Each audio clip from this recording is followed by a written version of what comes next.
All right, good morning, board members. It is now 10:07. I will now call the March 31st, 2022 meeting of the Industrial Development Board to order.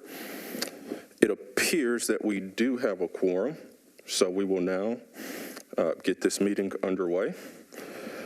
First item is the consideration of minutes from the February 16th, 2022 meeting.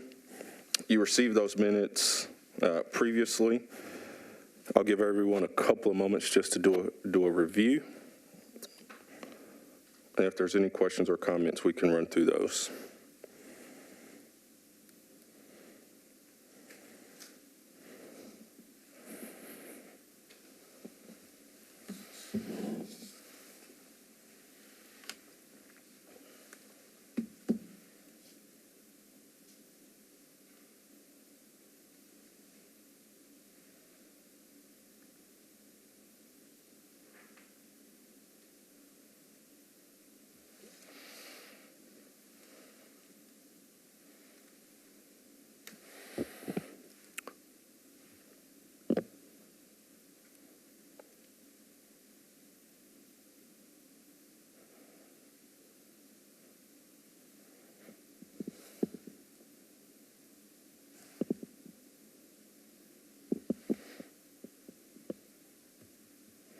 All right.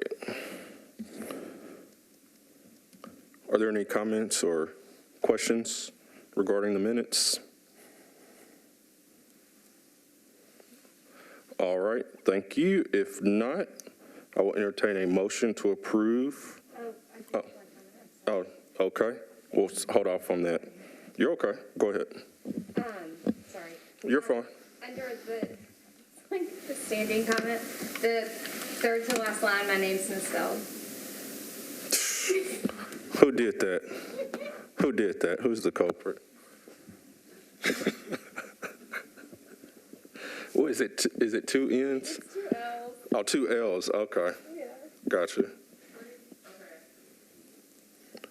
I guess I need to fix that. All right. So let's do this then.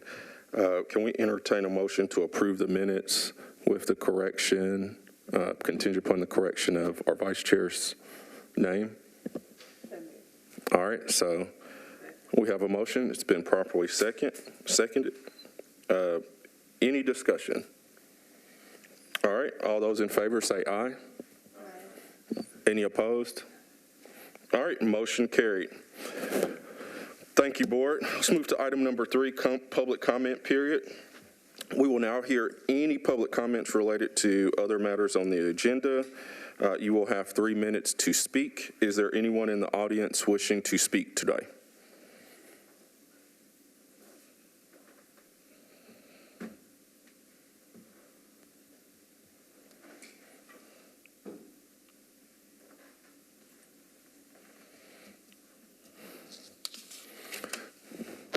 All right, as there is no one wishing to speak today, we will now close the public comment period and move to item number 4 on the agenda of new business.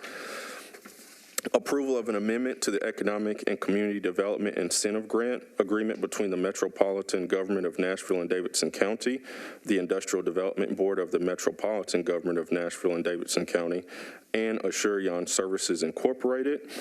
We do have a representative from the state, Lindy Baronis. You're always here, so thank you for coming up. If you will, come up here. Introduce yourself and just give us the background on the project. And certainly we've had a couple of these come before us here over the last several months. So I will turn it over to you. Thank you, Chair. Lindy Baronis with the state's Economic and Community Development Department. I've been here a few times. This project that we're talking about today, or that we're asking for approval on, is similar to several of the ones we've done in the recent past, like Nigel just mentioned. We offered all of our existing contracts and accountability agreement holders a one-year extension due to COVID. And so this is one of the companies that has taken us up on that offer. It's Assurian. We all know Assurian well, but it is their headquarters here in Nashville. Back in 2017, when the grant started, they had 4 different offices scattered around Nashville, and they consolidated into one new headquarter building. At that time, they had a baseline or existing headcount already of 3,200 people here in Nashville, and this grant was for an expansion of an additional 400 locally. And so I'm sure you've seen around the Gulch area, but it just opened. It was a Highwoods property that was built. They moved in at the end of last year, at the end of 2021, into their new office space. It's beautiful, but they are moving forward as planned. They did want to take the one-year option because they did do a lot of remote workers during that period and had to slow down on some of their hiring due to COVID. So giving them an additional 1 year to meet their performance metrics of the additional 400 jobs was something that would suit them well. So we granted that from our side, and hoping that you will approve that on the accountability agreement side as well. Thank you, Lindy. I'll turn over to the board members, but a couple points. One, this is a state grant. Yes. Correct, so this is not Metro. No. No Metro funds involved. And then 2, you mentioned remote workers, and obviously there have been other companies that have come before us, and yourself because of COVID. Do remote workers, so if someone is hired, but they're working remotely, does that not count towards the head count? It does, but they were saying that because they had to get out of their offices for that period during COVID, it slowed down their hiring process. They weren't hiring at the speed that they were hiring pre-COVID. And so to meet the 400 new jobs, having a 1-year COVID extension on this grant performance period would really help them. Understood. Thank you for that, and thank you for coming as always to give us the background. I'll start here to my right. Board Member Wright, any questions or comments for? Just one question. Yep, go ahead. Yeah, thanks for the information. Of course. Since they're in the 1-year extension, what is the number have they reached at this point of hiring? So at the end of December 2021, which we take a performance report at the end of every calendar year, of the new 400, they were at 168, which is very good for us to see, because their existing performance period on their grant right now without the 1-year extension goes through September of 2024. So, Okay. So with having 168 of the 400 new already in place by then, knowing that right now they have till 2024, with now, if approved by you guys, an additional 1 year to that, every communication with their executive team is that they will definitely get to the 400 and possibly move beyond that. Okay, so the extension will push them out to 2025. 25, yes. Okay, great. Yeah, okay, I was wondering how that number is going to Yes. get hit in 1 year. Yeah, no. It's an additional Okay. 1 year to their existing grant that wasn't up yet in terms of meeting performance until 2024. Okay, great. Thank you. You're welcome. Thank you, Board Member Wright. Board Member Forster, any questions or comments for the state? No questions. All right, thank you. Vice Chair, all right. Board Member Cordova? All right, no questions, comments, thank you. Lastly, for me, just in general, do you anticipate, obviously we've done 1-year extensions and nobody knows the future, but based on where we are now, do you anticipate having to extend those even further for companies like Assurian as the state has requested from this board over the last several months? We have not made an official determination on that. I think our goal is to not be able to or not have to extend those for an additional year. Every company that had an economic development grant across the state, we had to offer that 1-year extension too. So we didn't want to. You do it for one, you have to do it. Yes, yeah. We didn't want to pick and choose, saying this company deserves it and another, perhaps smaller company or manufacturer did not. And so our goal is to try and make sure that our companies are meeting their performance measures that they promised.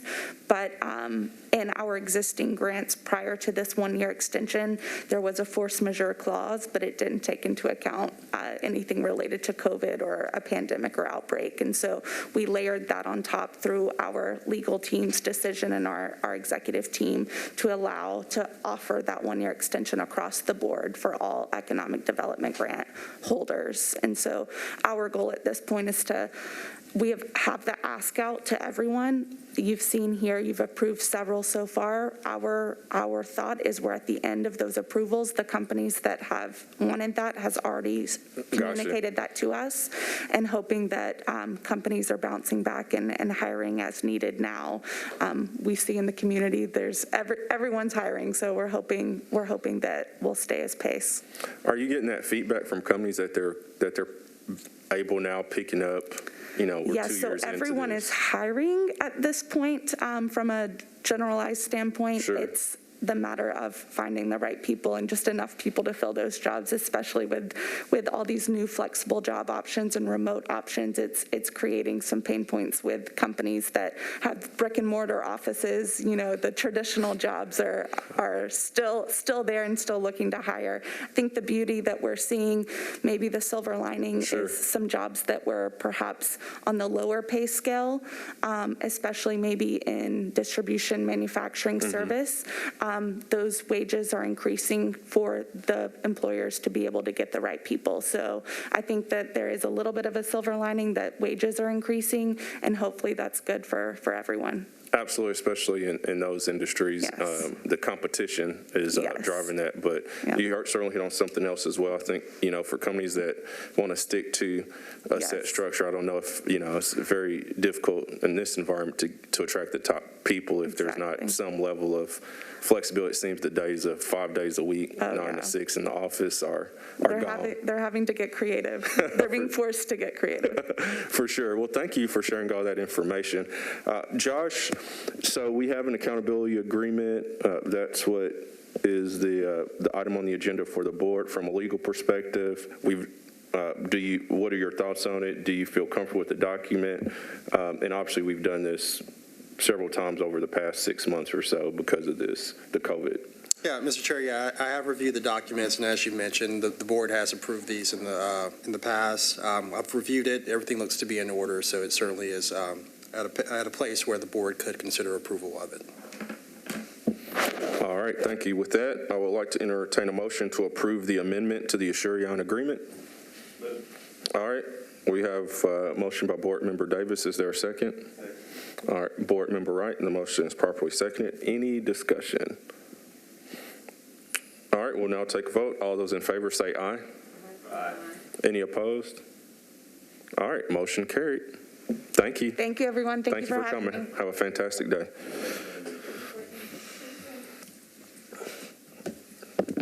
All right, next item on the agenda, old business, is an amendment to the Declaration of Covenants, Conditions, Restrictions, and Easements for Community Health Systems, Century Farms. And we do have a guest from Century Farms, if you'll come up to the podium. And just to quick overview for the team, obviously we sent out a summary item, but essentially Century Farms did come before us several months ago back in the fall for a bond infrastructure project that was approved by this board. That is not specifically what we're talking about today. This is an amendment to an easement, and essentially this pertains to a pilot agreement that was approved several years ago. At that time, there were easements set up for the property before the property was subdivided.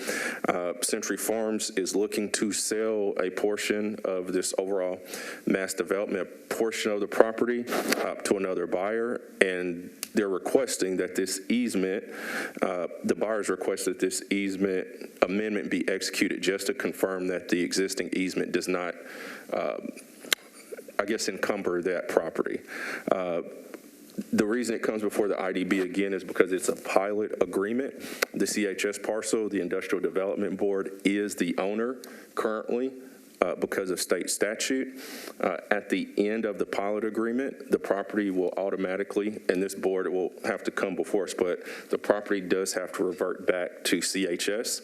Again, so the IDB is only the owner because of the pilot agreement and state statute. So again, this document, and you have taken a look at it, has to be executed by not only Century Farms, IDB, because technically we're the owner, but also CHS. And CHS has signed this document already, just as background. Woody, if you will, introduce yourself. I don't think you've been before us. The last time it was Mark and Bill came to see us, but introduce yourself and certainly fill in any gaps that I missed on the background, and then any updates in general on Century Farms would be great. Well, my name is Woody Camp. I'm in-house counsel with the Century Farms developer. As Nigel has said, and there was an excellent summary of why we're here.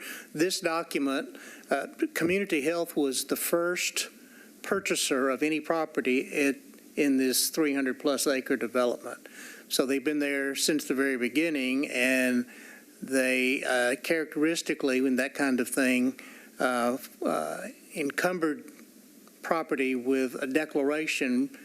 And at this stage of the game, we have now developed and sold a number of properties.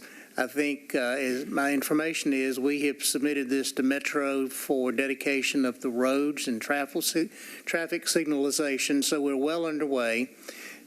Particularly, this amendment is necessitated by a sale that we hope to conclude actually today to Tanger Outlet Malls. They're buying about a 30-acre site, and will develop one of their kind of prototypical outlet malls. It's going to be a great addition. I think about 300,000 square feet of retail space. So we're excited about the prospects. We have apartment complexes already open and leasing. We have a couple of hotel sites that are under contract. You may remember that we sold the headquarters site to the Nashville Soccer Club, so their headquarters and training facility and practice fields are all located there. They're under construction. So the development is well underway, and this is just another we think important piece to get the portion sold to Tanger. And this amendment really is pretty much a cleanup amendment, as Nigel mentioned, to clarify that the Tanger piece is not encumbered by the office restriction that CHS had requested. All right, thank you for that, Woody. Before I chime in, I'll turn it to my board members for any questions or comments. I'll start to my left this time. All right. Board Member Wright, any questions or comments? Board Member Forrester, questions or comments? If you could just, I didn't follow everything you said. If you could just explain exactly what it's changing. When CHS purchased their property, they wanted to restrict certain portions of the development so that they didn't have another big office building right next door to them. And so at the time, the property was not platted, so there was no reference to on a lot-by-lot basis. So it encumbered generally all of the development. And now Tanger is relatively close. I'm not sure if I think it's separated by a road, but it's in the vicinity of that. And Tanger wanted to be certain that their property wasn't restricted, and CHS has agreed to that. So it's a form of really cleanup, a document we entered into since they were the first ones to purchase, and I don't have the exact date, but that was maybe 3 years or more ago. So the document they signed obviously didn't anticipate everything that was going to be developed around them, and this is just to clean that up. Any other questions or comments, Board Member Forrester? All right, Vice Chair Segal. All right. Thank you. Well, I've already talked tons about Century Farms. I grew up in that area, so anyway, just super, as someone that grew up in that area, super excited about the overall project. And it's amazing to see, I guess, really over the last, really 18 months, how much progress has been made within the overall development. So thank you for coming today. With that, I would like to entertain a motion to approve the amendment. All right, we have a motion for board member Wright. Where was the second? I'm sorry. Was that you? Okay. We have a second by Vice Chair Segal. Any discussion? All right. All those in favor say aye. Aye. Any opposed? All right. Motion carried. Thank you. If we can, I want to just do a quick 3-minute intermission. If anybody needs to go to the restroom, feel free, but we'll hop right back in 3 minutes, three or 4 minutes. Thank you very much.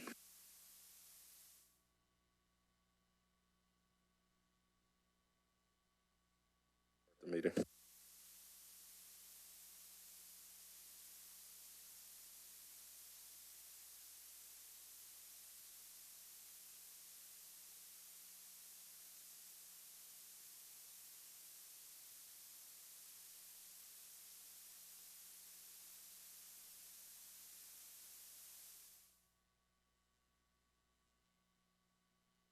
To stay in Section 5, Old Business, and move to selection of Bond Issuers Council for the Industrial Development Board. Quick recap here. Obviously, we started this process several months ago. Again, I want to thank Joshua Thomas and certainly Courtney Pogue as well, and Michelle Bosch with Metro Finance, who have assisted me when we put together the committee. Obviously, we want to do a thorough search, cast a wide net, and again, the intent was to ensure we had the best possible talent pool to serve as our Issuers Council moving forward. As for those that were not at last week's meeting, at this time we no longer have Issuers Council, but we knew this was coming, so we started the process. And then at last week's meeting, we devoted that to interviewing the candidates, talking with us about their background, their experience, why they would like to serve in this capacity to the Industrial Development Board. And certainly it gave everyone an opportunity to ask them questions. So it was a really great and robust discussion. And again, at last week's meeting, did not want to necessarily vote because again, it's a huge decision and want to certainly give the board members an opportunity to kind of just think about, what they heard in that meeting and reflect on that, take time to do that. And certainly prior to that, we got the responses from the law firms as well.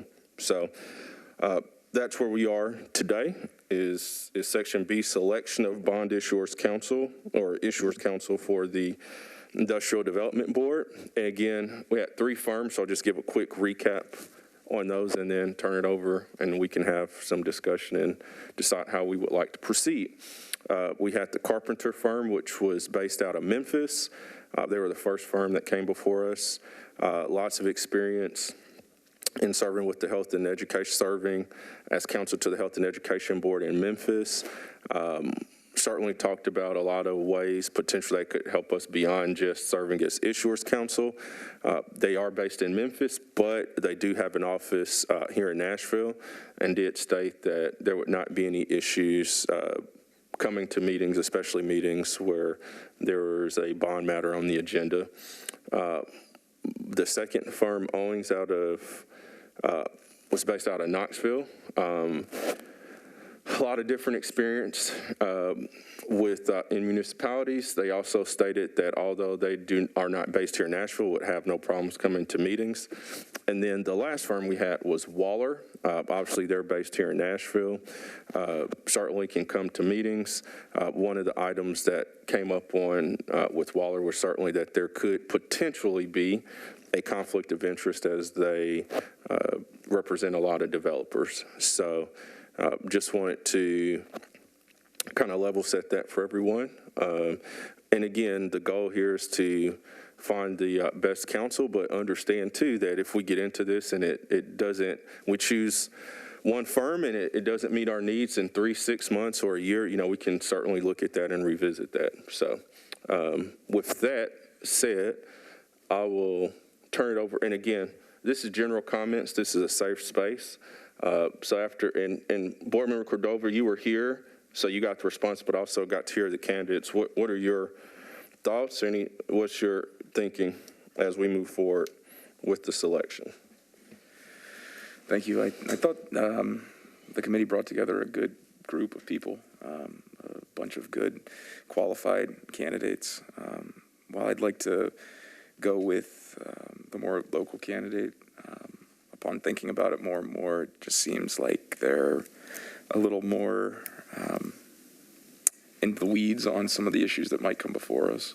I think the other two candidates were just as great, and I was impressed with the amount of work that the Carpenter firm had done, particularly down in Memphis. I think that's something really valuable, but that's my perspective on where it's at. So you were saying you were impressed with the firm in Memphis? Yes. I thought they did a lot of good work that's relevant to what we're talking about and could provide a good basis for us to build from. So Sure. And we're not asking for a vote yet, but are you saying you prefer the Carpenter firm or the local firm, which was Waller here in Nashville? And Owings, and I'm not using the full name, but Owings is the firm out of Knoxville that came. So they were second before us. Mm-hmm. Yeah, I mean, I thought the Carpenter firm had probably the best experience and track record. That wouldn't necessarily create a whole bunch of conflicts for us. I thought Waller would be a great pick because they are local. Mm-hmm. But again, it's difficult to say. And then the same sort of goes for Owings, but I'm certainly leaning closer to Carpenter at this point than anything else. All right. Thank you for your comments. I think you bring up some good points, and I can tell you as a committee that was some of the questions that we asked as well of these firms is asking about the locality piece. And certainly I would say that's a question that, for this board to answer, how important is that to you? We asked several of the firms, obviously, in our meeting last week. They didn't feel that, that was a problem. And certainly, to your point, the Carpenter firm does have a satellite office here in Nashville, and did confirm they would be here at meetings. But again, that's, if locality is huge, something to consider. Also something to consider is what matters to you, the kind of experience. I would say just looking at it based on the responses and based on the interviews, certainly the Carpenter firm seemed to have the most comparable directly experience to working with the board similar to ours. But I agree. I think the goal for me in leading the committee and working with the team at Metro was to first ensure that we had talented candidates. That's number one. And it sounds like, in your opinion, we did that. So, I'm happy. So thank you for your comments. I'll go to Board Member Davis. Thank you, Chair. Thank you. I would probably say something similar. I think, originally, if you just put the names out there, I would have wanted to go with Waller just because I know they're a big Nashville behemoth and a great firm that, worked with over the years. I didn't get a clear answer, and maybe there's one out there, but I didn't get an answer on if we get a conflict, we're doing a deal or whatever, you call it, and we get a conflict. Josh clearly said, they're probably not going to be able to handle it in lieu of Waller. Waller just has to step aside. So then we're scrambling. We're like getting we have a backup lawyer or something, bond counsel. It just seemed like, man, that's going to create a problem, Well, so. Can I chime in? Sure. On that point before you move on? So I'm not negating that. It does create potentially, and that's the key word, potentially, some challenges just due to the amount of developer work that they do. I think initially and again, based on the response obviously was that, hey, could Metro Legal do that? And so that was the initial response to that. And certainly I didn't mean to put Josh on the spot, but I kind of did. And certainly a couple of things. One, Josh is our Metro Legal Counsel, General Counsel to the Industrial Development Board. And then two, as he said, these that's not his specialty. So even if Josh had said, yes, I can do it, I don't know that this board would have felt comfortable with that, knowing that that's not, we feel more comfortable with somebody that does this all the time, like this is all they do. So with that said, the only point I would ask you to just something to consider is, if we did hypothetically go with Waller, we know that that could be a potential issue. We could, in theory, there's nothing that says we only have to have one issuers counsel, I guess, per se. We could, in theory, knowing that ahead of time, have another firm, because we had 3 firms right now, to serve as backup. I'm not saying I'm not trying to tell you that should be ideal. I'm just putting that out there, is that if we know that in advance, maybe that could potentially help with that. Now, it still causes some challenges. It's not as cut and dry, but just a thought again as we think about that. Yeah, I mean, you could have a 1A and 1B kind of scenario. So that was really what I saw as the drawback for Waller, even though, again, I probably would have put them as the lead if not for that. And, I think we used a Century Farms example I don't think they could have done that one, which is like, that's correct. There's one, the most recent one we've done, they couldn't have worked on. So it's just like, I'm just being transparent and just laying this all out there in the moment. But like, do we want that kind of pain in the rear kind of situation? So there's that. As far as the other two, I thought they were both great. I just kind of I'd give a little nudge to Carpenter, Memphis. I just thought that presentation was great. Just what I was hearing as far as what they've worked on. And, the office here, I think, is pretty cool. They do have a local office. So that puts someone in town for that. But, just a slight edge on the presentation maybe as well, from what I was hearing from Owings, I believe, in Knoxville. And they were solid, too. They had good experience.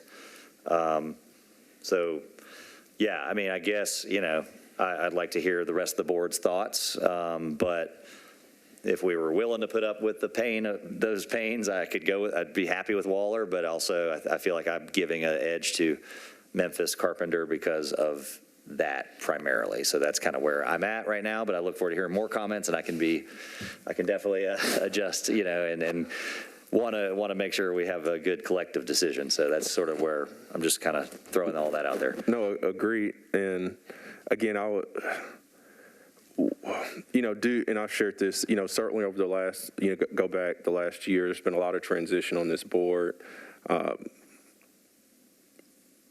in many respects. And so I am happy that we have a good problem, I think, that we do have candidates to discuss, because after the responses and certainly the committee speaking with the applicants and certainly the interviews last week, I was like, man, I could, these are all great firms. So Board Member Davis, I will ask you one final question though. So for you, what puts Waller, assuming there was no conflict potential, right? What is it that puts Waller, and obviously you said there's a lot of good firms, what is it for you personally that puts Waller? If they didn't have the conflict thing, it's just because having a huge headquarters here, I know they have a ton of resources, and I know they do the kind of work with development, economic development. So that to me is a huge plus, and it's just the familiarity. I mean, it's just the kind of firm I figured we might be hiring. At the same time, those conflicts, I mean, like I was saying about I don't know that we'd ever get the Titans Stadium, but they work with the Titans. It's like I can see, like, when you work with everyone in town, it's just going to come up all the time. So that, regardless of the familiarity and what I like about them, I just immediately I was like, well, that might be a problem, down the road. So yeah, I could be totally off base. I don't know. So that's why, looking forward to hearing if everyone else thinks that, or if we don't see that being a problem, then I could definitely be thrilled to have them as bond counsel for sure. So. And your pecking order, if there was no conflict, is Waller? Carpenter, yeah. And if we feel like that's going to be an issue, though, I give the edge to Carpenter. Okay. I really enjoyed their presentation, and it seemed very knowledgeable, and they have a local office, so all really good things. Yep. Thank you for your comments and a lot of great points, so thank you. Yeah, it's a good problem. We got a lot of good candidates. I will go here tomorrow, right? Board member, right? And obviously you were not able to attend that part, but you have the responses, and certainly you're kind of hearing the feedback from the Yeah, group. and I was going to defer to my other members of the board since they were actually here for the interview process, but I can go and review the last meeting. But I'm kind of with Board Member Davis.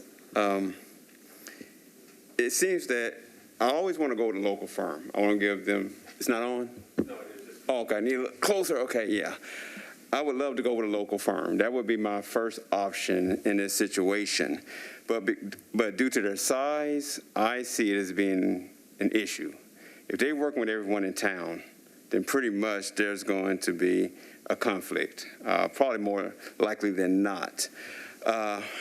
If there wasn't a conflict, Waller would be my first choice, and then Carpenter would be my second choice. But I do believe that that's going to be an issue as far as conflicts because they're dealing with a lot of developers in town, and we're going to be, like Board Member Anthony said, we're going to be scrambling around and trying to find someone. Well, we can use our counsel, but the expertise is not there. So that's kind of my take. And Carpenter has a satellite office here. They have a local office, so that person would be able to attend just like Waller. So other than that, I guess I'm leaning more towards Carpenter at this point, unless I can feel comfortable that there's not going to be a conflict every other meeting with the developer they're representing. So, yeah. So only thing I would say to that, just again, I appreciate your feedback as well. I always like this group because we have, and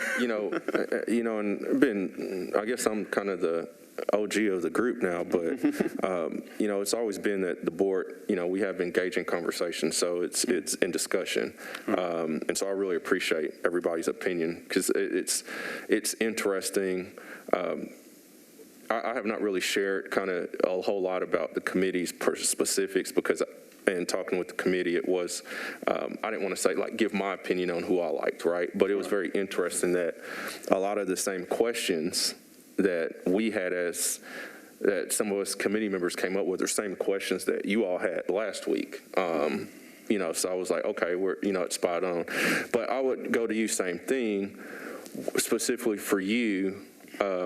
Let's put aside the potential conflict piece, right? And I'm not saying that we do have to consider it, but just for purposes of this, in your mind, what is it about Waller that puts them over the top of the other two firms, or I guess specifically over Carpenter, if you're saying Carpenter is kind of like number two?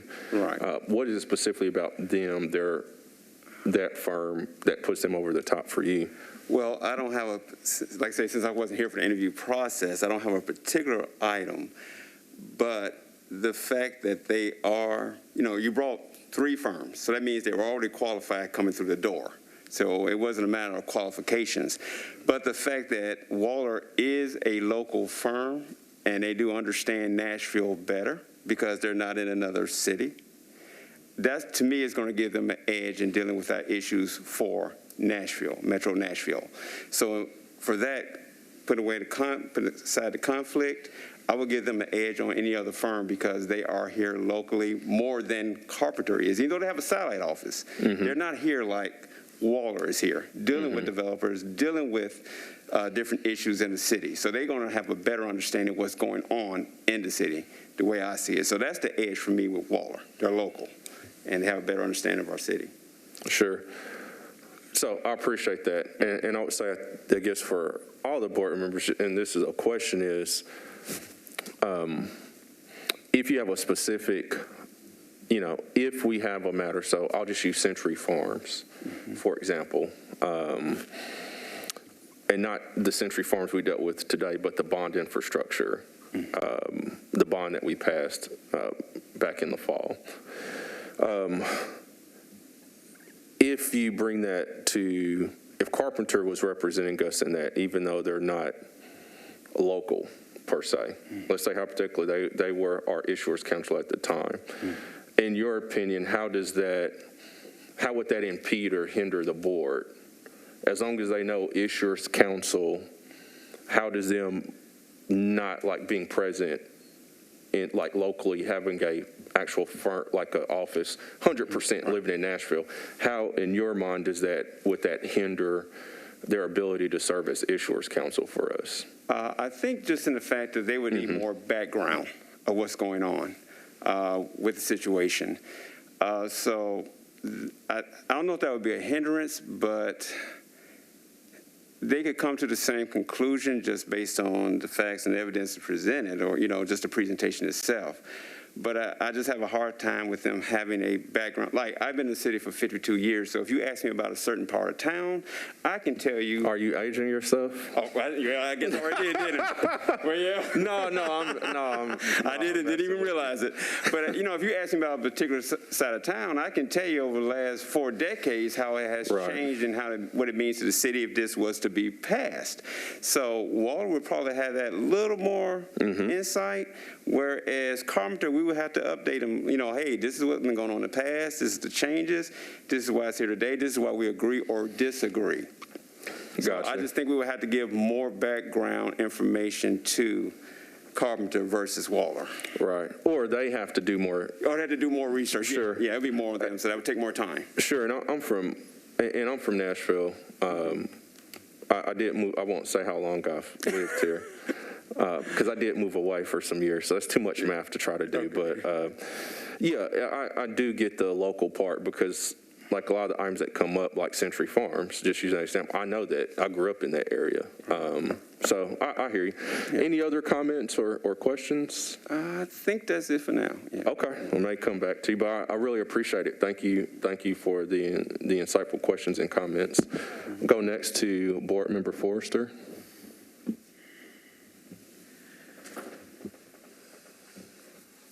Well, I agree with everything that everybody said. I felt like last time I was partial to the Carpenters already, but after thinking about it for a week or two, I would definitely go with the Carpenters first. And you're saying that's where you were leaning, and after you've thought about it, you're still there. Yeah. Okay. And, for all the reasons that we've discussed, the only thing I can really add is that, their depth of experience of already working for 20 years on a similar board in Memphis is strong to me. And I felt like, and this may be a little more wishy-washy here, but I felt much more simpatico to them. I mean, all expressed an interest of serving as our counsel, but I felt like they might be more in line or more in tune with where we're headed with Mr. Pogue's direction. We got a lot of work to do with the fees and finding enough money to give Mr. Pogue's a staff, and also upgrading our policies and procedures and everything. We are so outdated. And I feel like Memphis is ahead of us, and the Carpenter firm has some familiarity with that and can assist us. Everybody else, was enthusiastic about working with us, and I appreciate it. All were qualified. My only reservation with the Carpenter firm was, and they answered my question, was about them just being a father-son outfit. And their answer when I asked them that was that they had somebody as backup to basically dismantle their firm if they were to both die in a plane wreck. I mean, we'd have to go out and find new counsel, but, it's not like we would be doing it every other month if we hired Waller. So, I accepted that response. Yeah, thank you for that, your comments. Again, that was the question I had, because all the firms had experience, and some of the firms that didn't actually get into detail as far as how much board experience they had specifically representing a board like us, that question was asked. How do you feel about that? And those firms said that they did not see that certainly as a hindrance. They understand bond process. They understand it. It didn't necessarily impact, they felt, it wouldn't necessarily cause them to inadequately represent us because they understand the bond process in general, regardless of what side you're on. But if that part matters to the board, I would say, just looking at, again, based on the interviews and the responses, there was one firm that specifically had, tons of experience representing a similar board to ours, which is the Health and Education Board in Memphis. That was clear.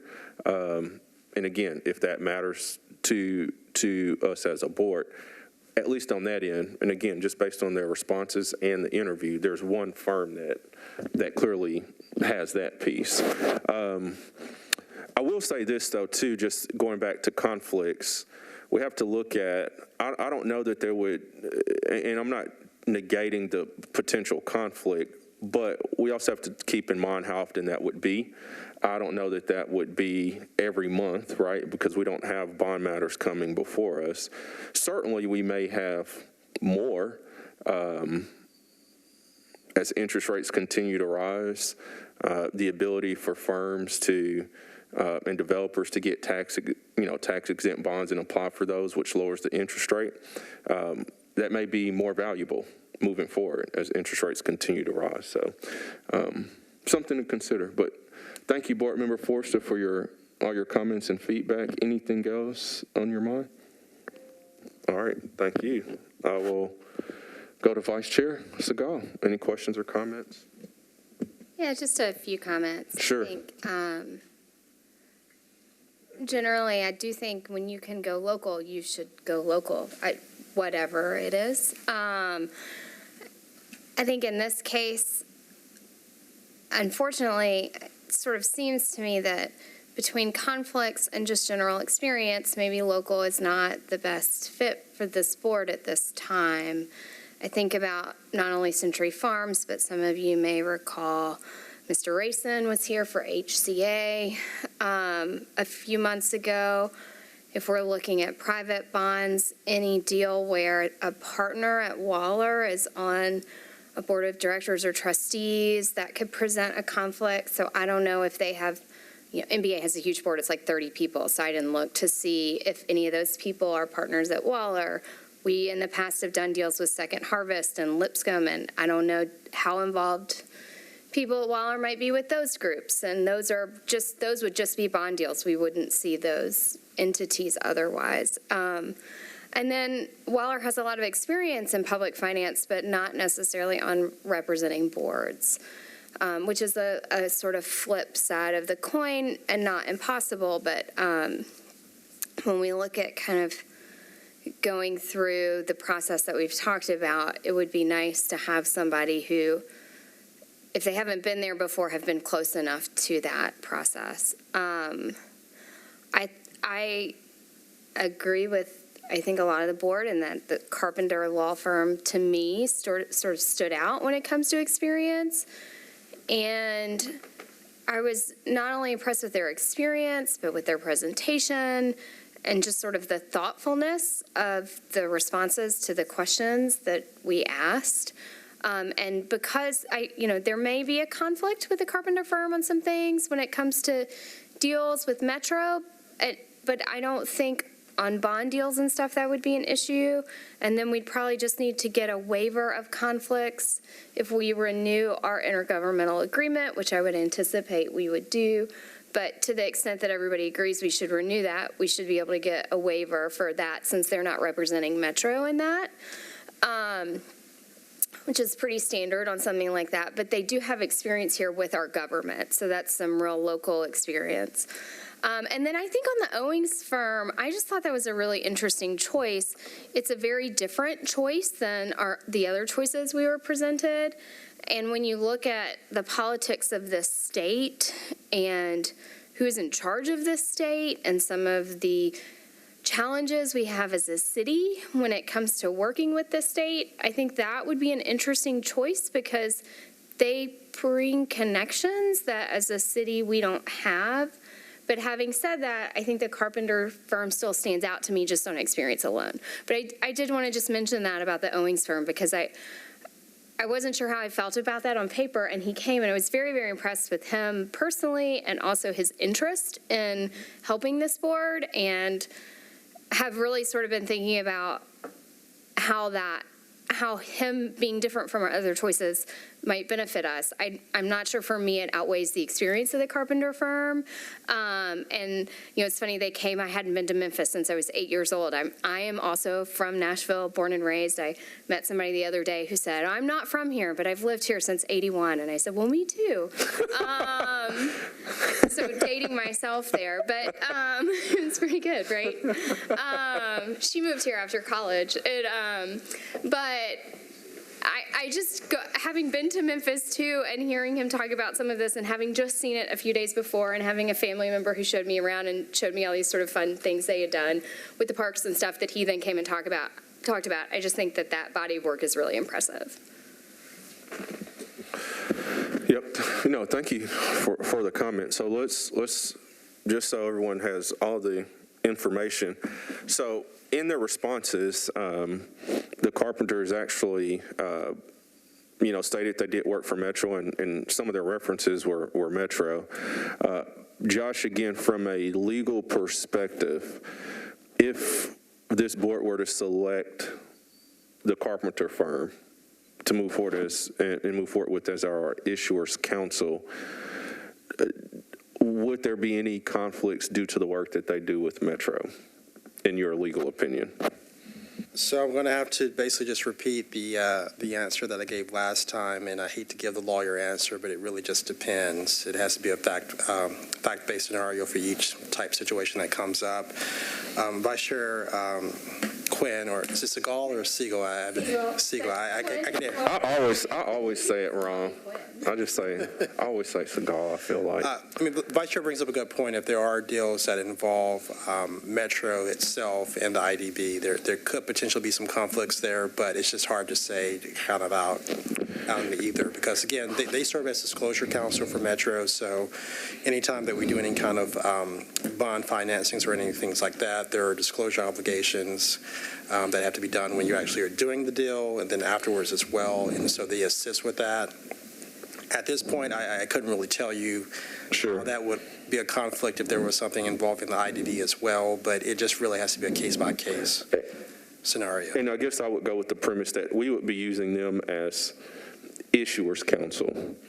And so you would be, and then also just parent another point. I mean, in those type of situations, really Metro and the IDB would be working in tandem together, and so I think that would be an opportunity to do a waiver if there is in fact a conflict.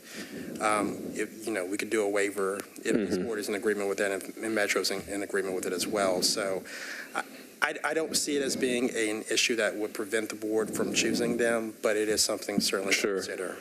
Absolutely, because I think about the capacity we use them for. Most would be like the situation of developer Century Farms comes before us. In those situations with these tax-exempt bonds, there's no recourse to Metro. Metro's not on the hook.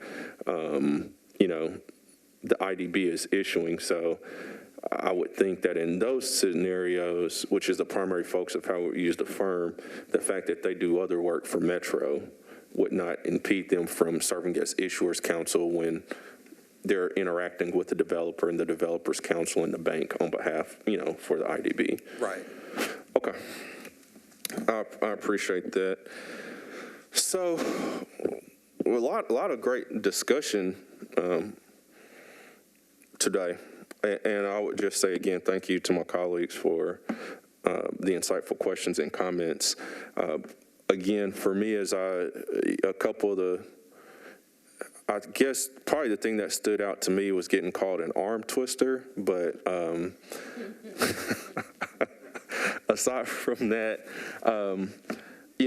what came across to me was pretty consistent when the committee spoke to the candidates as well. One of the questions that I personally had as in trying to continue to serve this board and as we continue to grow and explore, everything that we can do was looking for a partner. And you probably heard me say that in last week's meeting is, certainly as I've shared before, as we look at our fees, and let's specifically talk about bond fees right now.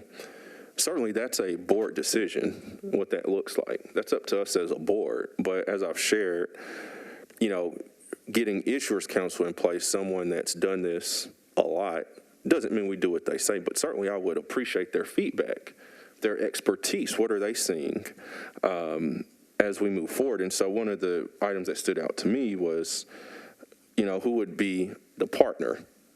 Who can assist? And that's why, going back to last week's meeting, there were questions around, hey, if we need you to come to a meeting,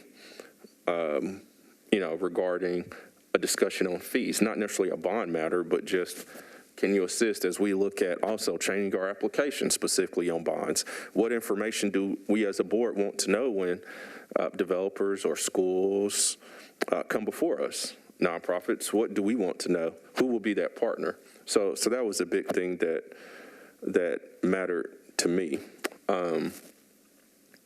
So the other part that mattered to me personally a lot was specific experience with boards like ours. Again, each person has to decide how much that really matters, but that was something else that stood out. So,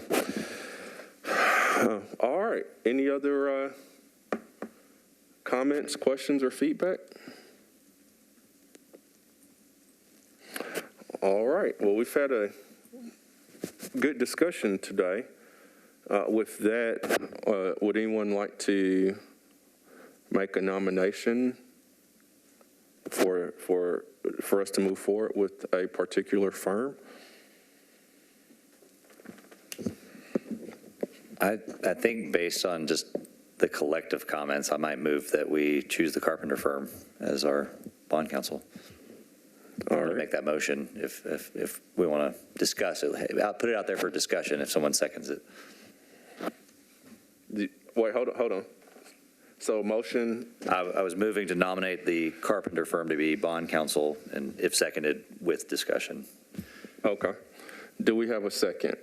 All right, so the motion's been properly seconded by board member. We have a proper second by board member Forrester, and then let's have some discussion. Sure. Anything you want to add? Just a couple. I think we've said we've kind of gone around now, to all of us. If I were just to kind of take the collective, nothing changed my mind from the start of, since we started down here to the end, I guess. I think we have three great choices. To me, it was just that same thing we were kind of batting around at the beginning, just if it's going to be an issue with conflicts. I appreciate what Vice Chair said too about the Knoxville group. I think that was a good point. It's just, I think just a slight edge to the Memphis Carpenter group and having the office here and a great presentation, a great experience. And hopefully, to your point, they'll be good partners and be here at meetings. And you just don't know till you work with someone. I think that's the other thing. I interview people all the time, and you don't know till you work with them. So we reserve the right to be wrong, I guess. But I think it's a solid choice, and could have gone either way. But that's kind of where I'm at and why I'm making that motion. All right. Any other comments, questions? Go ahead, board member. I just made the comment that it seemed like the Carpenter Group really hits all the main points. They have a local office. The conflict of interest, it would be minimum, if any. And they have board experience, working with boards, the experience to carry it out. So I can't find any negatives with Carpenter. So that's where my vote would go, yeah. Thank you, Board Member Wright. Any other comments, questions? All right, I will just say, since we're in discussion points now, I'm going to abstain from voting, certainly because I was heavily involved as in the committee, and ultimately, this should be a board decision. So I will abstain. I will say this, since there is a motion on the floor, what I would characterize today as, and should this be approved, is the board has made a decision to move forward with a candidate. But we will still need to work out an engagement letter with the firm. So the next steps would be a couple things. One would be checking references as well, but two, working on that engagement letter, which would come before this board. Okay, so I would say maybe for those members that are not here, there's still an opportunity, because the board will need to improve the engagement letter before we are official, because that will have to be signed before we are official with that. Mr. Chairman, I would just note, typically those come from a law firm, so I'm going to assume that the Carpenter firm will present us with that. But one thing that I would at least like to see going forward is, a lot of times these get filed with the IRS, so we could go track it down, but we sort of in the past have not been able to see, and this came up, I think, in all of our questions to all of the firms, like what the fees really are, because we're not generally paying for them. And so it would be really nice if somehow in that engagement letter it were incorporated, and I'm saying this out loud, so hopefully they'll do it, a mechanism where we would at least know what they're charging, and also like when they're not getting paid, right? Mm-hmm. I think that would be really helpful. Yes, agree. Now, and I would also say, again, since we're in discussion, I'll defer to the board if they disagree otherwise, but for those that were here last week, I asked all the firms about fees, which is why I got called an arm twister, because my view is, hey, right now, we're going to revamp our fees, but my goal would be, hey, you will be paid, when items are brought before the board. Should they be approved, you will be paid legal fees out of that. Not by the board is kind of my stance, and at least during the interview they agreed to that. And hey, and I also asked, that's why I was very candid to all the firms about partnering with us if we want you to help us specifically as it pertains to our bond fees and potential our application. Are you willing to partner with us? They said yes. So what I would say too on fees is, for now, I would say, we don't want to pay an hourly fee. If 12 months from now, 18 months from now, we're not getting any bond deals that are coming before us, and the firm is not being paid, even though they're doing work because they're reviewing the bond documents, they're coming to meetings, and I said, look, if they don't come to every single, that's one thing, but certainly if there's a bond matter, and I shared this previously, that I expect and the board expects them to come to those meetings, certainly if there's a bond matter. But if in 12 to 18 months, they feel like they're not being paid adequately because, I don't know, bond deals aren't passed or they didn't, whatever, then we can have a conversation. But for now, the expectation is they will be paid from those fees. And also, we're going to look at our fees, so I don't feel comfortable with money just going out the door, and we don't know what that looks like yet. It's kind of my take on fees. But yes, that's good information to know. Any other? Go ahead. You have a comment? Go ahead. So I have a question, and maybe Josh can answer this, or somebody else if they're familiar. So I'm sure that the fees charged in issuing bonds is lucrative, although I don't know is it generally a percentage of something, or is it a flat dollar amount? How is our fees charged generally? So, I'm going to give you a general answer based on the responses, the candidates, because that was a question.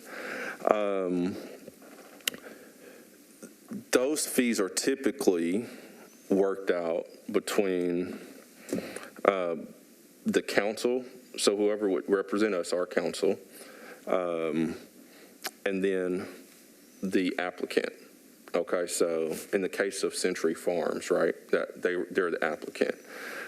So they have counsel, then there's counsel for the bank, and those fees are worked out and paid to the issuer's counsel, because they're doing work to review documents, et cetera. Because when the matter comes before the board, right, our question is, well, how does this look? Have you, issuer's counsel, are these documents in line? Some of the applicants stated they kind of charge a fee. And I'm not talking about our fees, I'm talking about the issuer's the legal fees, because I thought that was your question. Said that they charge a fee, a percentage of the bond amount. So, if it's a $40 million bond, XYZ percentage of that. Some of the applicants responded, though, that it may depending on how complicated the matter is, because obviously some bond matters, just like anything in life, are a little bit more complicated. And so if it's more complicated, maybe there's more hours. So maybe more hour, you're devoting more hours, and so a greater set. So that's kind of how. I guess I was talking about Bob Took's fees.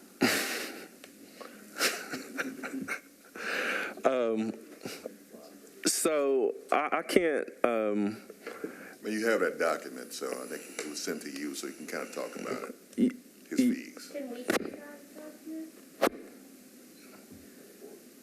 I'm sorry, what was the question? Took's fees. So Yeah, so when Bob was transitioning, obviously there was a number of files that he had related to his work with the IDB. So I requested those files, and he sent me a document. I think he may have, I don't know, did he share it with you as well, Nigel? I'm not sure, but he shared me a document that was the way for me to see what he's been working on. And so I do have a spreadsheet that has a list of what he, in theory, is charged, but it's just the amount. So I don't know how the amount was calculated. It was my understanding generally, and I'll just echo what Board Chair Nigel said. Generally, there was a percentage that was being charged. There may have been, depending on the amount of the bonds, there may have been like a flat, so it may have started at this certain amount, and then it went up from there. But to the specific question about what Bob charged on each one, I honestly would that's Bob. Can we get that document, though? Yes. As Well, he's our legal counsel, and given the history of this board, I just think it'd be helpful to try. any issues legally? I'll need to check on that. So here's what I would say then. Check on that. yeah. Assuming, confirm there's no legal issues, send it out. But I think what the questions that you're asking are similar questions that I asked. And I cannot, I guess the only thing I would say, just give an idea, I want to say like for the Century Farms deal, I think, the legal fees were somewhere between $12,000 to $15,000. And I want to say that was, I think, a $30 or $40 million bond. But as far as how exactly that was calculated, I can't speak to that. And the document won't speak to that in great detail. That won't, like, you won't be able to see, okay, this deal took 15 hours to review, so it was X. But to your point, moving forward, that would be beneficial to know, and we can certainly include that in the engagement letter. But for me to tell you today what was the exact science previously, I don't know. And again, that's why some of the applicants said they typically will just charge a set fee of whatever the bond amount is. Can I just say two quick things, I think, to help answer your question? If Bob turned it over to the board in any capacity and he prepared it as our attorney, we all have a right to see it. So certainly do your due diligence so you as an attorney are comfortable. But if the answer is no, then I'm going to have a problem with that. And that's totally fine, but obviously I've got a responsibility. Yeah. And I want to be clear, because I think this point was made, but again, this board does not approve Bob's fees. They're all negotiated privately.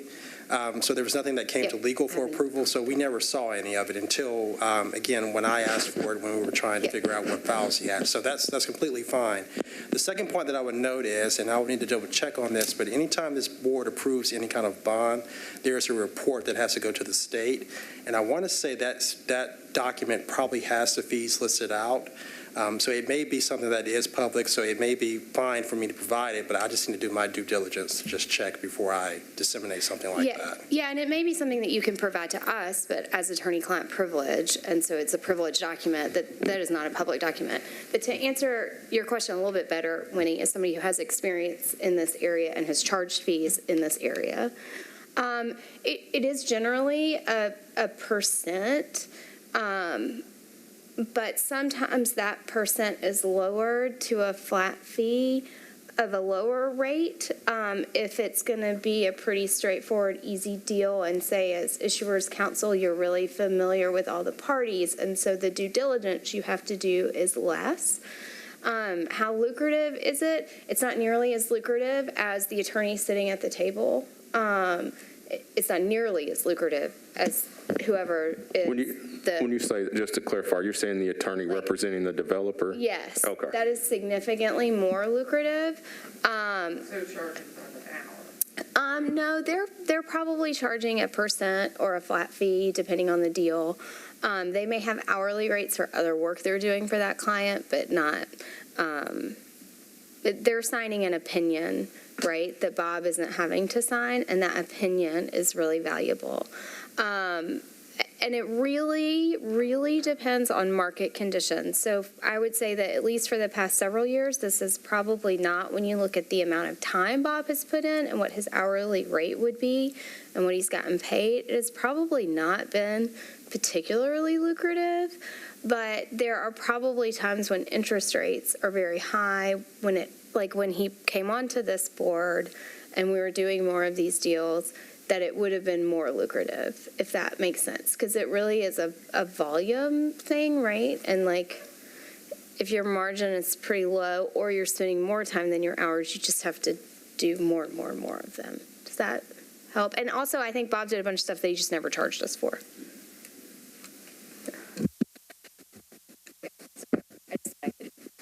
No, thank you. It's weird. Am I on? Sorry.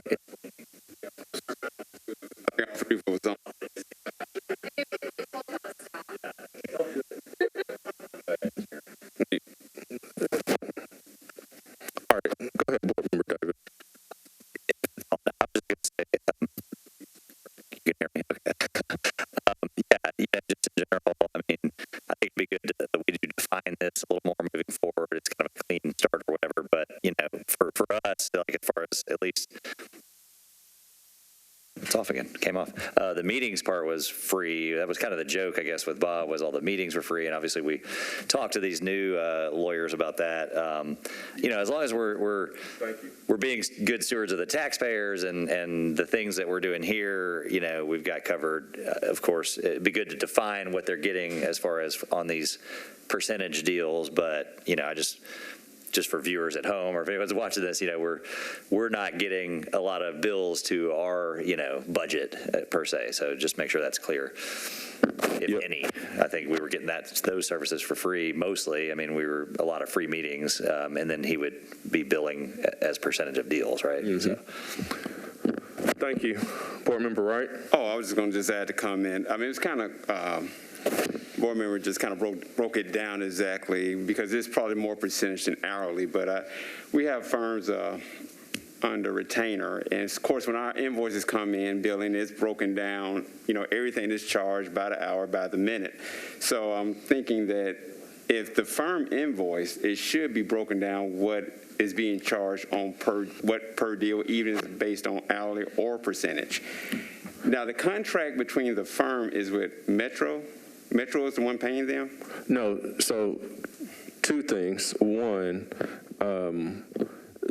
you're talking about our firm? If we chose the carpenter firm. Right. No, they're not being paid by Metro. Okay. Metro is not involved. They are being paid by, they're representing us because we can issue the tax-exempt bonds. They're representing the Industrial Development Board. Correct. And that's the conversation is, I said, I don't want to pay fees to them. So their fees are paid because the developer comes and developer, is coming before. So they're not paid by Metro. They're paid by the developer. So like Bob's fees on like Century Farms deal, and again, just using that as an example, that was not paid by Metro. That was not paid by the Industrial Development Board. That was paid by, that was worked out between Bob and the applicant. We're not involved in paying that. Oh, okay. Well, so what would be the issue then if we're not paying it? Yeah, you might be. So I think that there's a history on this board, which is why we rely on Metro to hold our money and to give us legal advice, where we had an attorney who was charging excessive rates. And when, as an attorney, you charge excessive rates, that's an ethical issue, right? You have to charge rates that have a relationship to the work that you do.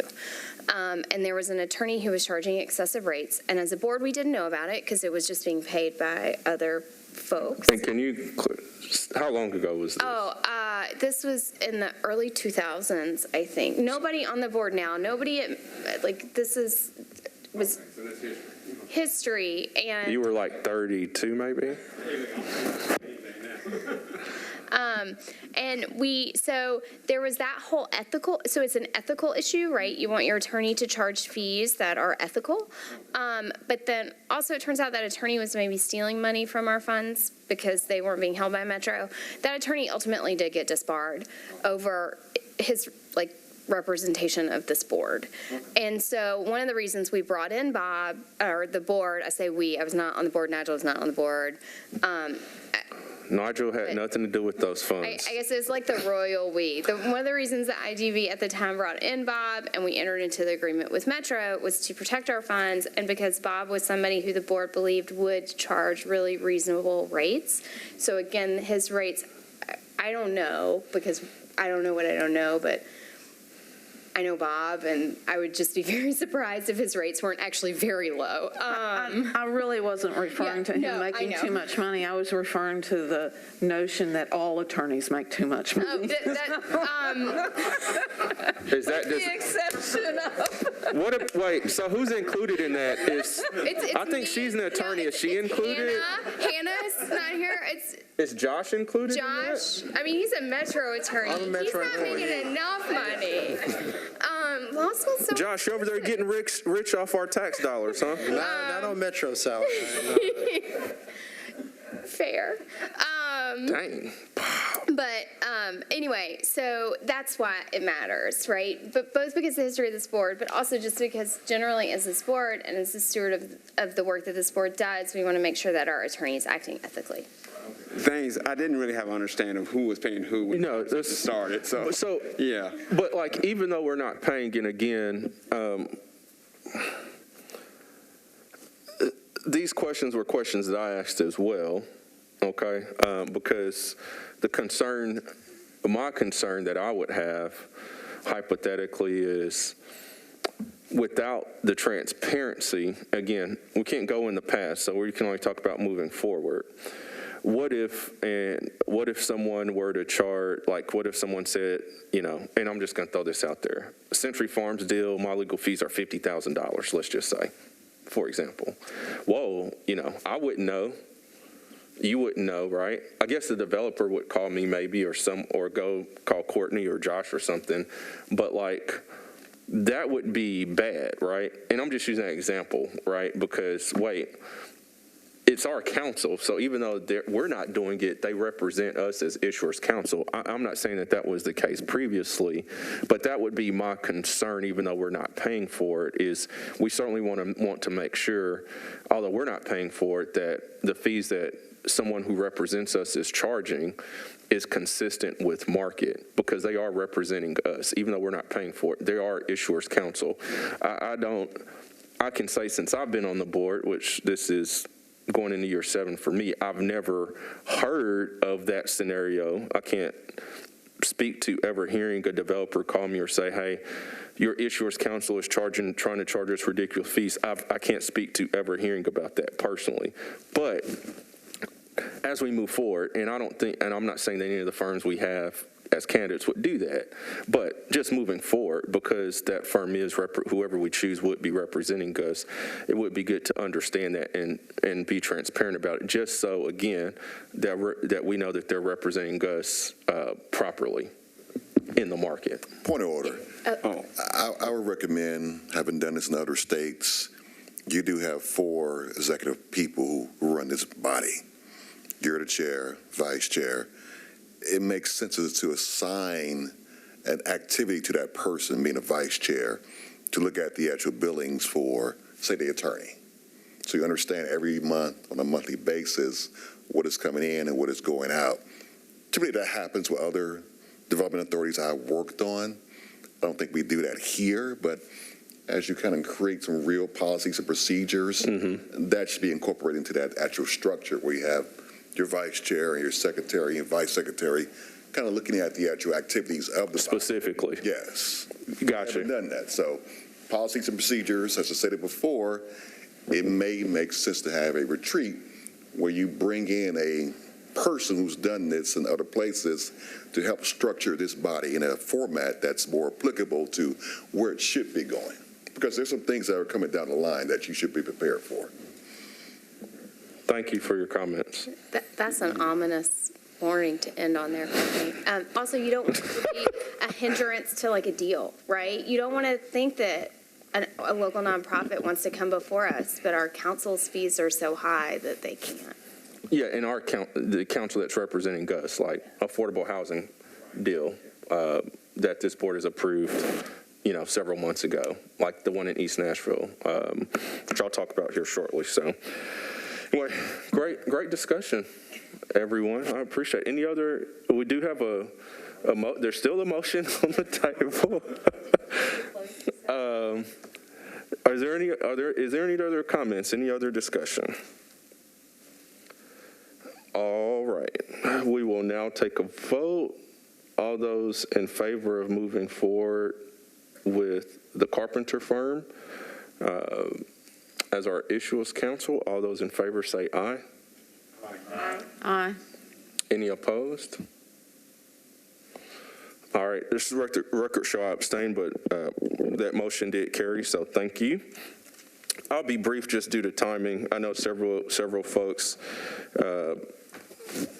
need to leave at 12, so I'll be very brief in the chairman's report today. One item from a timing perspective, just calendar, just want to, again, thank everyone for your flexibility this month and meeting, 2 times this month. So again, thank you. We also have a lot going on. So I really appreciate everyone's flexibility and willingness to take the time to do that. Thank you for your service to this board.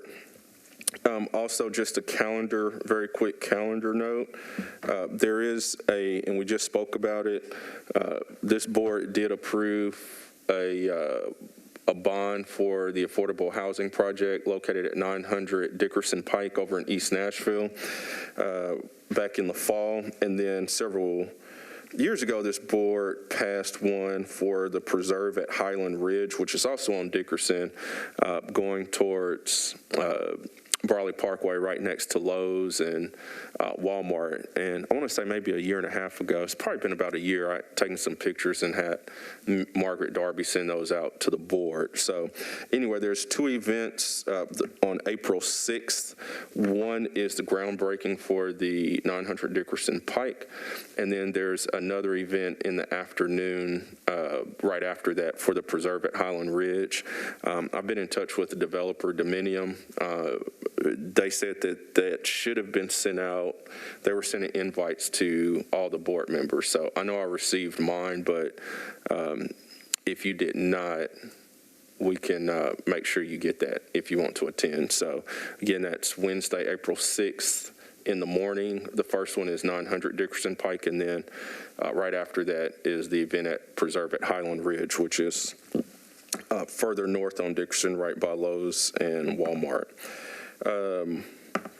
Also, Amazon Red program, the real estate development program.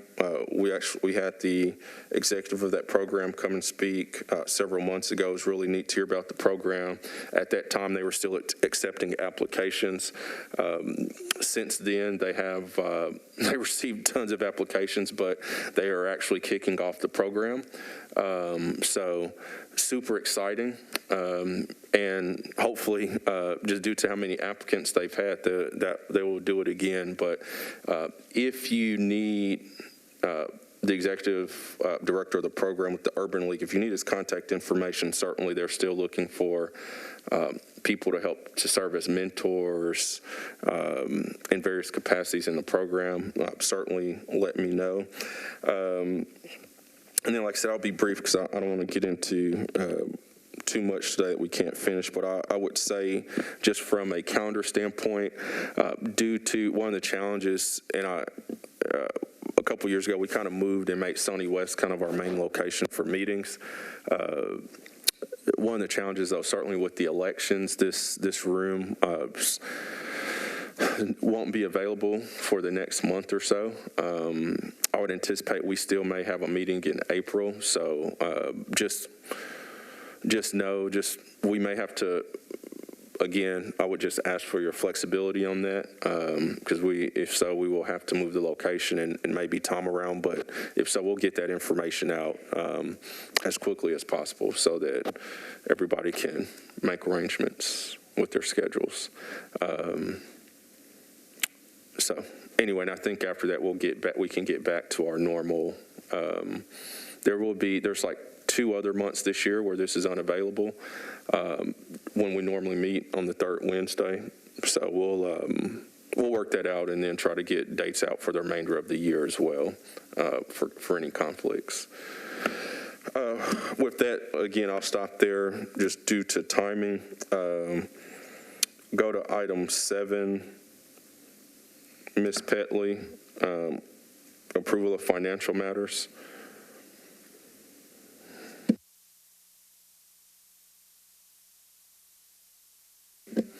Are you still pretty fast, board member, right? I should have just asked you. Thank you. Good morning, everyone. The cash balance for the IDB is $69,501, and we have no invoices to be paid that I'm aware of. You said no invoices? Correct. Okay, thank you. No parking right now. So. That's right. That's right. All right. Thank you for that. Again, I want to thank the board for the flexibility this month, scheduling challenges, and certainly meeting twice this month. Certainly want to thank everybody with Metro. Thank you, Ms. Petley. Thank you, Josh. Thank you, Courtney. Thank you, Ajoy, for all of your help as well. Thank you for all the attendees. With there being no other business, I would entertain a motion. Good in order. Oh, go ahead. As you know, our agreement with Metro expires at the end of June. So I guess at some point we're going to discuss that, negotiate that structure, or unless this body has no support staff. So I encourage you to kind of work. We're going to ramble it out. There you go. Go for it. Absolutely. That was one of the items I wanted to chat with you briefly on. So yes, I would anticipate that will be a point on our next meetings coming up. Thank you, Courtney. All right, with there being no other business, I would entertain a motion to adjourn.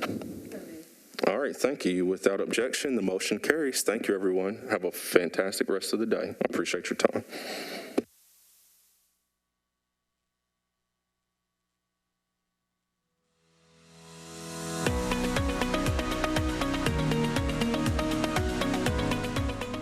This has been a service of the Metro Nashville Network. If you would like to see this presentation again, or for more information on this and other programs, visit nashville.gov.